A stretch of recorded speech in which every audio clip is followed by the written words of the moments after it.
యో guys just నా watch కూలీ ఇచ్చినంత హైప్ ఉండదు. హైప్ అయితే పెట్టుకొని వెళ్ళొద్దు, డిసప్పాయింట్ అయిపోతారు.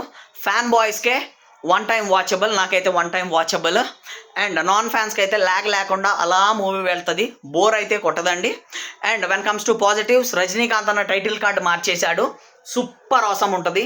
నాగ్ రోల్ కానీ ఆ బ్యాక్ షాట్స్ కానీ చాలా చాలా చాలా బాగా చూపించాడు, స్టైలిష్గా చూపించాడు. Soubin he did a well good job, well good performance. Shruti Haasan okay okay అనిపించింది, అంత లెవెల్ ఏమైతే ఏముండదు. ఉప్పి అన్న ఎంట్రీకి కేకలు దిగుస్తాయి అంతే.